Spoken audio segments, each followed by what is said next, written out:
যে আমার ভিতরে বেশি আলোড়ন তৈরি করেছিল এই বিষয়গুলি, যে এভাবে শিশু হত্যা আসলে কোনো স্বাধীন দেশে হতে পারে না। যার জন্য তখন আমি বাংলা বিভাগের সভাপতি ছিলাম। আমার ওয়ালে যে প্রধানমন্ত্রীর ছবি ছিল সেটা আমি নামিয়ে ফেলি। আমার যে ক্যাপশনটা ছিল সেটা ছিল, যার হাতে আমার সন্তানের রক্ত লেগে গিয়েছে তার ছবি কখনো এই দেয়ালের মধ্যে থাকতে পারে না। কাজে আপনারা বুঝতে পেরেছেন যে আসলে শিশুদের এই হত্যাটা আসলে আমাকে কতটা নাড়া দিয়েছিল, যার জন্যে আমি অনেক ঝুঁকি নিয়েছিলাম জীবনে। এবং আপনারাও জানেন, আপনারাও হয়তো তখন চিন্তা করেছেন আমার কি যেন হয়। তো আপনাদের সবাইকে অনেক ধন্যবাদ, তখন আপনারা আমার পাশে ছিলেন। দেখেন যে আজকে এই যে রামিসার বাবা, যে যিনি রামিসার বাবা হয়ে উঠেছেন, আব্দুল হান্নান মোল্লা, এইরকম যে আর্তনাদ, এই আর্তনাদ শুধু রামিসার বাবা না, এই আর্তনাদ ধরে যে ফাহিমা, মুনতাহা, সাইমা, ময়না, আয়রা, ইরা, ফারিহা, আয়শা, আসিয়া, এইরকম শত শত সন্তানের বাবা। এবং সবচেয়ে দুঃখজনক কি জানেন, এতক্ষণ তো আমি শুধু মানে কন্যা শিশুদের নাম উচ্চারণ করলাম, কিন্তু সমান তালে কিন্তু এগিয়ে যাচ্ছে সেই ছেলে শিশুদের নির্যাতন করা।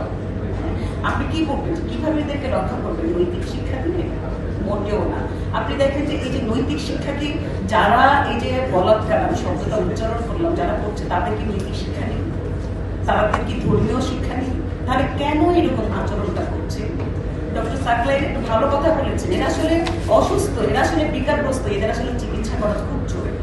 প্রতি 10 জন শিশুর মধ্যে 9 জন শিশুই আসলে এই যৌন নিপীড়নের শিকার হচ্ছে, এবং সেগুলো একদম কাছের পরিবারের মানুষরা। কি ভয়াবহ সেই সমাজকে এখনো দেখেছে। আমার তো মনে হয় সেই ভয়াবহতা বেড়েছে। 25 সালে যতটুকু যৌন নিপীড়নের শিকার হয়েছে শিশুরা, তার চেয়ে অনেক বেশি শিকার হচ্ছে এই 26-এ এসে। তার মানে দিনকে দিন 24-এ যা ছিল, 25-এ যা ছিল, 26-এ একেবারে সমান্তরালে তা বেড়ে যাচ্ছে। কি ভয়াবহ পরিস্থিতি। তো সেই জায়গাটা থেকে আসলে আমাদের সচেতন হতে হবে। একটা হলো, কাজে আমার মনে হয় যে এইটারও একটা সামাজিক আন্দোলন গড়ে তোলাটা খুব জরুরি হয়ে দাঁড়িয়েছে। একটা হলো নারীর জাগরণের একটা সময় এসেছে, আর একটা হলো যে সামাজিক যে জাগরণ, সেই সামাজিক জাগরণটা আমাদের মধ্যে আসতে হবে।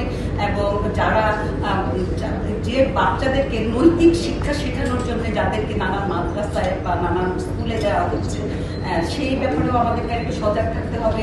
এবং আমার মনে হয় যে গণমাধ্যমের অনেক বিশাল ভূমিকা আছে, এবং সেটা ইলেকট্রনিক মিডিয়া হোক বা পত্রপত্রিকার মাধ্যম হোক, আমার মনে হয় অনেক বেশি অ্যাড তৈরি করতে হবে যে কারা নিরাপদ, কাদের সামনে যাবে, কাদের সামনে যাবে না, বাচ্চারা ব্যাগ টাচ কি, বুক টাচ কি, এগুলি মনে হয় আমাদের অনেক বেশি শেখানোর এখন সময় এসেছে। তবে সবার শেষে আমি বলতে চাই, আসলে আমরা সবাই আসলে একটা নিরাপদ বাংলাদেশ চাই। আমরা যে নতুন বাংলাদেশ বা যে বাংলাদেশের পুনর্জাগরণ করতে আমরা চেয়েছি, সেই বাংলাদেশে এসে যেন কোনো মা বাবা যেন অস্থিরতায় না ভোগেন যে আমার বাচ্চাটা কোথায় গিয়ে যেন যৌন নিপীড়নের শিকার হয়ে যাবে। সেই জায়গা থেকে আমার মনে হয় যে সবাইকে সামনে আসতে হবে, সবাইকে প্রতিবাদ করতে হবে। প্রতিবাদের কোনো বিকল্প নেই, কারণ প্রতিবাদ ছাড়া এই পর্যন্ত আমরা আসলে কোনো কিছুই পাইনি। কাজে সবাইকে প্রতিবাদ করতে হবে এবং এই অন্যায়ের বিরুদ্ধে প্রতিরোধ করে তুলতে হবে। সবাইকে